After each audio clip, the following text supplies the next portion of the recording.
नहीं जानते। आज से 6 साल पहले प्रभु को हम कुछ भी नहीं जानते। बेटी बीमार पड़ी, बेटी अंकिता, बहुत ऐसे उसके शरीर में, अब सीधी सी भाषा में बोलूँगा तो आप जल्दी समझेंगे। जैसे कि गांव में एक बूढ़ा सा कुत्ता होता है, उसके शरीर के पंख उड़ जाते हैं। आप लोग सभी लोग देखे हैं, गांव के भाई बहन सभी आप लोग जानते हैं कि इस प्रकार से वो कुत्ता का कंडीशन होता होगा। अब उस शब्द को एकदम भद्दा शब्द होता है तो आप लोग जानते हैं।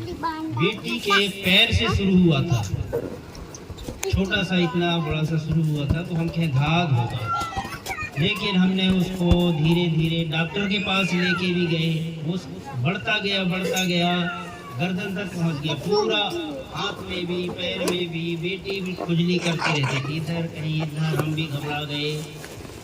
कोई बोले कि चलो तंत्र मंत्र करा लेते हैं, उसमें ठीक हो जाएगा। आप लोग भी कहेंगे इनके जीव मारते हैं इसके लिए, ऐसा पूछते हैं। आप सुने होंगे गांव देहात के हैं, इसके जीव मार देंगे तो ये इसका जो धात है खत्म हो जाएगा। तो ऐसा करते बहुत जगह हमने गए, समनापुर से लेके चारों तरफ डॉक्टर के पास जाते थे। डॉक्टर क्या बोलते थे, नहीं ये हजारों में एक बीमारी होता है, एक किसी को होता है हजारों में, इसको हमेशा आप लोगों को दवा खिलाना पड़ेगा। तो हम कहे यार दवा खिलाते रहेंगे तो बेटी के दवा खाती रहेगी क्या? फिर वहाँ से कहीं भी जाए तो कोई कहे अरे वहाँ तंत्र मंत्र कराते हैं, वहाँ भी दिखा लो। तो चलो भाई वहाँ भी दिखा लेते हैं। कोई कहे समनापुर में कोई चौगाम है, बड़े बड़े झंडे मुंडे, जिस छोटा सा एक कमरा होता है, वहाँ फोटो लगा रखते हैं, तिरछुल लगा के रखते हैं। आप लोग सब इस चीज़ से गुजरे हुए हो, ऐसे मेरे जीवन में गुजरा हुआ है। जहाँ जाते थे वहीं चढ़ावा अलग से। पहले तो इलाज करने के लिए डॉक्टर लेते थे पैसा, आप लोग सब जानते हो। फिर जहाँ भी जाते थे वहाँ बोले कि नहीं 5000 चढ़ाना पड़ेगा। ठीक है भाई, बेटी ठीक हो जाए। अब भाई एक छोटा सा रूम होता है ऐसे, जहाँ पे त्रिशूल होते हैं, बड़े बड़े झंडा होते हैं, तो जैसे घुसते थे ऐसा लगता है बेटी को हम बचा लेंगे।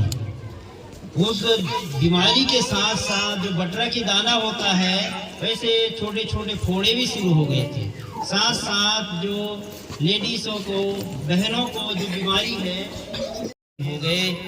फिर ऐसे करते करते हमारे एक चाचा था यहाँ सिझोरा में, अभी वो चले गए, नहीं है इस संसार में। तो उससे पहले मेरा जीवन क्या था, नशे करने का जीवन था, आज से 6 साल पहले की।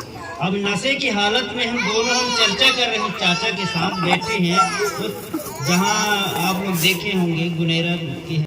और चाचा को चर्चा पहले से पता था कि इनके घर में बेटी इस प्रकार से दुख तकलीफ में है। तो चाचा ने मेरे को बताया, बेटा ऐसे ऐसे दुख तकलीफ से आप लोग निकल रहे हो, तो आप एकता मार्केट में पास्टर मुन्नू खजूर है, वहाँ जाकर देख लो, आप बिल्कुल वहाँ चंगी हो जाएगी बेटी। मैं कहा यार ये कौन सा ऐसा जो हम चंगे हो जाएंगे हैं? वो कौन से भगवान है जो चंगा कर देगा? हमारे तो बड़े बड़े भगवान हैं, शंकर भगवान है, हनुमान है, तरह तरह के भगवान है अपने, आप लोग सब जानते हैं, है ना। वो कौन से भगवान है भाई? यीशु मसीह जो हमको चंगा कर देगा? अरे नहीं बेटा, जाके तो देखो वहाँ है। यार चलो कोई बात नहीं, इतना इससे पहले हम तो बहुत भटके हुए, एक बार वहाँ भी जाके देख लेते हैं। उस फिर भी हम इन दोनों को भेजता था वहाँ, बेटी को और उसकी माँ को। मैं क्या आप लोग जाओ पहले, मैं घर में अपना शुरू रखता था, घर रूम में बिल्हेरी में रहते थे उधर। अभी जो इनको भेज देता था, अपना काम शुरू रखता, पूरे दिन भर उधरी पीते रहना, कुछ भी करते रहना। अब ये लोग आए तो मैं कहा चलो ठीक है, आ गए। फिर कहते मेरे को चलो आप भी चलो। फिर ये लोग एक फोटो यूट्यूब में कुछ दिखाए मेरे को, इसमें ये यूट्यूब को देखो, ये देखो दारू पीने वाले चंगाई होते हैं, ऐसे चंगाई मिलता है, उसके पास जाते हैं, खजूर जी के पास। मैं कहा वहाँ कौन से ऐसा शक्ति है जो दारू पीने वाले उनका दारू छूट जाएगा भाई? अरे चलो तो। मैं कहा यार चलो मैं करके देखता हूँ। फर्स्ट संडे गया, आराम से उधर पीछे चेयर में उधर बैठा रहा। पास्टर खजूर जी प्रचार करते रहे, मैं सुनता रहा, जमाता रहा पीछे पीछे। फिर प्रार्थना करवाई, शाम को चले गए घर। फिर मैं कहता हूँ यार अभी आप तो चर्च गए थे, फिर तो भट्टी दिखाई दिया मेरे को। मैं कहता हूँ यार इनको घर में छोड़ा, फिर लौट के आता हूँ, भट्टी ले गया, पिया, फिर मैं चला गया। फिर दूसरे संडे फिर आया, फिर कहते चलो, फिर आया मैं। एक दिन तो वहां से जब शाम को छूटे, मेरे को बड़ा गुस्सा से आ रहे, कहाँ है गाड़ी, कैसे हिला रही है मोटरसाइकिल, गिर जाए करके ऐसे ऐसे हिला रहा हूँ। लेकिन प्रभु ने बचाया, उस प्रभु को मैं धन्यवाद करता हूँ। इसके बाद फिर धीरे धीरे क्या हुआ, मैं तंबाकू भी बहुत खाता था, ऊपर नीचे सभी तरफ दबाता था, इधर इधर सभी जगह। दारू भी पीता बहुत। आज 6 साल पहले, उससे पहले मैं 16 साल के रहा होगा, 16-17 साल के, तब से मैं पीना शुरू किया। और मैं मिलिट्री में भर्ती हो गया तो और ज़्यादा जब पैसा आने लगे तो और ज़्यादा बढ़ गया मेरा पैसा, मतलब ये नशा करने का तरीका और ज़्यादा हो गया। फिर क्या हुआ, धीरे धीरे फिर 1-2 बार तो ऐसे करता रहा। एक बार आया, फिर चर्च से गए, शाम हो जाता, वहाँ 6-7 तो बज ही जाते हैं। मैं फिर गया, मैं कहता हूँ आज फिर पीता हूँ। ये दूसरा बार की बात है। गया दुकान में गया, लेकिन आत्मा बोला नहीं बेटा उसके तरफ मत देख, चल वापस। फिर कुछ दूर गया, नहीं चल यार पी ले। दिल नहीं मानता ना पीने वाले को। जिस जगह से जो आदमी निकला है उसको पता चल रहा होगा ये बात कि मैं बता रहा हूँ। मैं वो भट्टी के सामने आ रहा हूँ, ऐसे देख रहा हूँ, लगे हुए दुकान में ऐसे वो बाटल, यार उसे मत ले चल, क्योंकि तू जून जी के यहाँ जा रहा है ना, मत पी। फिर जा रहा हूँ 2-3 बार, फिर मैं कि तो आज चलो नहीं पी। फिर बीच में क्या होता है, अरे यार चलो पी लो ना, कोई बात नहीं। एक बार मैं जबरदस्ती में ले ही लिया, लेके पिया, फिर मेरे को उल्टी पुल्टी होने लगी। मैं कहा प्रभु आप मेरे जीवन में तो काम करने लग गया। भाई पार्वती जो है सही में बोल रहा था कि वहाँ जाओगे तो सच में तुम छुटकारा पाओगे, नशे से आजाद हो जाओगे। उन्होंने मुझे चंगा किया, परमेश्वर को मैं धन्यवाद करता हूँ। ऐसा मेरे जीवन में धीरे धीरे सब चंगाई दिया।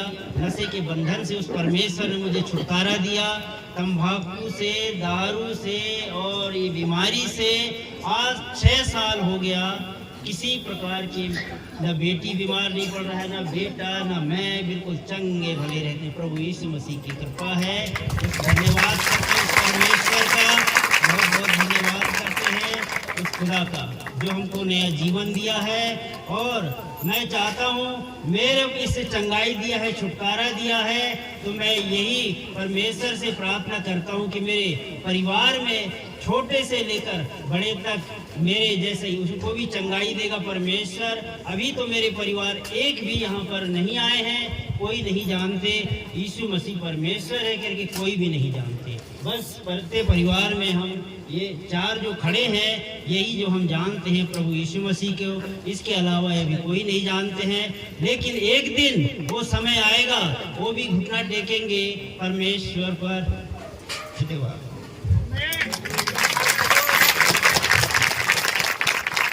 प्रभु यीशु अगर मेरे जीवन को बचाए, प्रभु मेरे परिवार का भी जीवन बचाएगा। उस परमेश्वर को मैं धन्यवाद करता हूँ। परमेश्वर आपने अगुवाई किया कि बेटा तेरा जीवन बचा है, यहाँ पर प्रार्थना भवन आप तैयार करो, प्रार्थना भवन तैयार करो।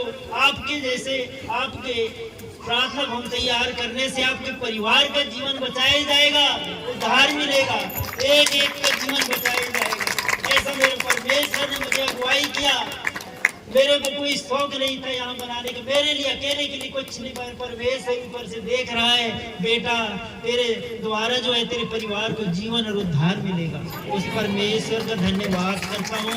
इस प्रकार से मेरी गवाही है, तो आप लोगों का भी इसी प्रकार से गवाही बनेगा, ऐसा मैं विश्वास करता हूँ। उस परमेश्वर का धन्यवाद। परमेश्वर यीशु तेरा धन्यवाद प्रभु। Thank you Jesus. समय आपके दास को देते हैं प्रभु।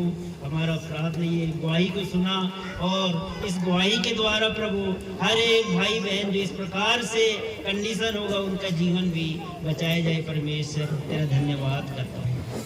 सब बोले आमीन।